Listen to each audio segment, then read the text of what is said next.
कुमार ने आज राज्यसभा की सदस्यता ग्रहण कर ली। इसके साथ ही उनका अधूरा सपना पूरा हो गया, जिसके लिए उन्होंने मुख्यमंत्री की कुर्सी छोड़ दी। नीतीश कुमार के शपथ ग्रहण समारोह में राज्यसभा के नेता जेपी नड्डा, वित्त मंत्री निर्मला सीतारमण, केंद्रीय मंत्री और नीतीश की पार्टी के जेडीयू के नेता लल्लन सिंह, कार्यकारी अध्यक्ष संजय झा, कांग्रेस सांसद जयराम रमेश मौजूद रहे।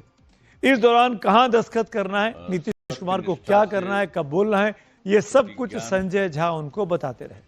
राज्यसभा सांसद की शपथ लेने के बाद मीडिया से रूबरू हुए नीतीश तो नए पुराने दिनों की यादों को ताजा करते दिखाई दिए। सर, आज आपने शपथ लिया है, क्या कहेंगे सर? राज्यसभा की आज शपथ ली है सर, आपकी इच्छा पूरी हो गई राष्ट्रपति सांसद बनने की। पुराना सांसद होने का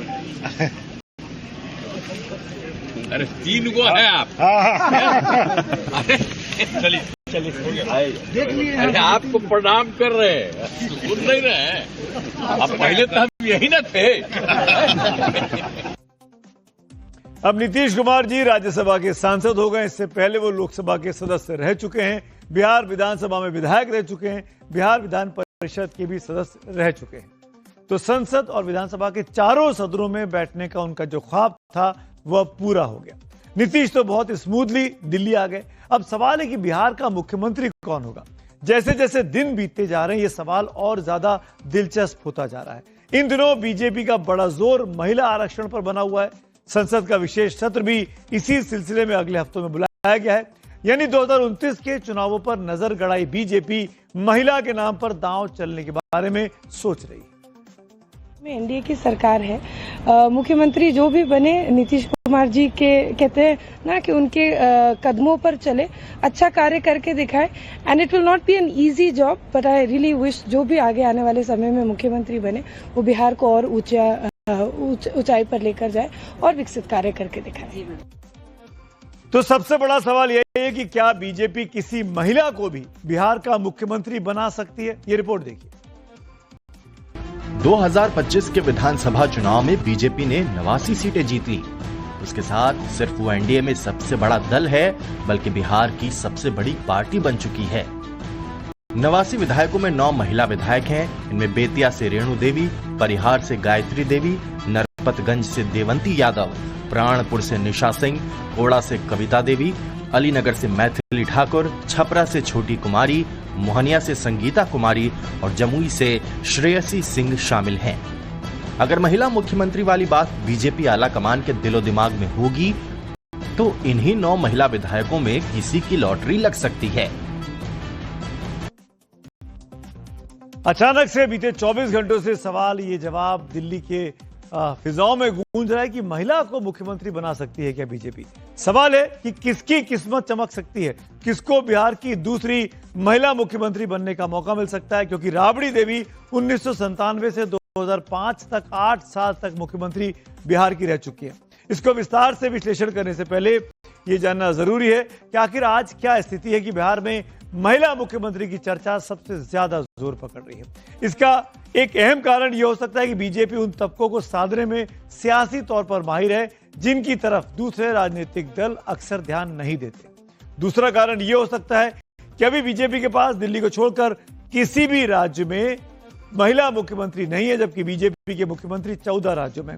दिल्ली में है मुख्यमंत्री, लेकिन दिल्ली पूर्ण राज्य नहीं है, याद रखिएगा। ऐसे में बिहार में किसी महिला के मुख्यमंत्री बनने का प्रभाव पश्चिम बंगाल के चुनावों पर पड़ सकता है, जहां विधानसभा चुनाव चल रहे हैं और बीजेपी का मुकाबला एक महिला मुख्यमंत्री ममता बनर्जी से है। प्रधानमंत्री मोदी ने कल ही ऐलान किया था कि 16 से 18 अप्रैल के बीच महिला आरक्षण पर संविधान संशोधन विधेयक संसद में आएगा। तो उससे पहले बिहार में किसी महिला मुख्यमंत्री के बन जाने से यह बहुत ही सकारात्मक संदेश बीजेपी के लिए जा सकता है।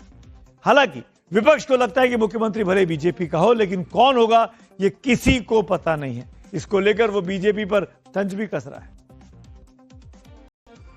अब ये पूरी सुनियोजित तरीके से था, बीजेपी का पुराना प्लान था कि चुनाव के वक्त उनका चेहरा दिखाओ, वोट लो और बाद में उनको हटा देंगे और अपना इसी योजना के तहत काम। सो आज नए सीएम के बारे में सर क्या आपको लगता है? तय करेंगे सर। आपको लगता है कौन निकलेगा पता नहीं होगा बीजेपी का? आपको लग रहा है सर? बिल्कुल लगता है।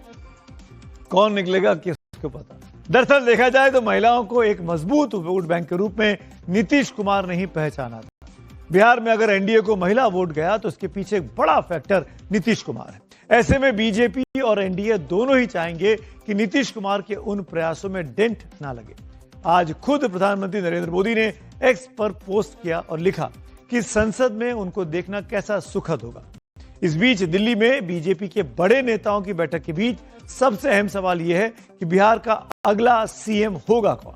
वैसे विपक्ष की दिलचस्पी आ रहे सीएम से ज्यादा जा रहे सीएम यानी नीतीश कुमार में दिखाई देती है। मैं तो चाहता था कि वो प्रधानमंत्री के रूप में रिटायर हों।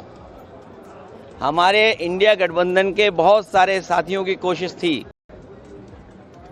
कि वो प्रधानमंत्री बनकर के रिटायर होते, लेकिन अब सुनने में आ रहा है और लग रहा है कि राज्यसभा के सदस्य के रूप में वो रिटायर हो जाएंगे। सोचिए बीजेपी ने कितना बड़ा धोखा दिया है उन्हें, उनके लोगों के साथ कितना बड़ा धोखा दिया है। एक आखिरी सवाल, और अब जाते हैं उस सवाल पर कि अगर बीजेपी ने महिला मुख्यमंत्री का मन बना लिया हो तो किसके हाथों में बिहार की बागडोर आ सकती है। समझिए इसको। आपको स्क्रीन पर देखते हुए इन 9 नामों पर 5 नामों की चर्चा बहुत ज्यादा चल रही है और ये नाम है रेणु देवी, गायत्री देवी, कविता देवी, संगीता कुमारी और श्रेयसी सिंह।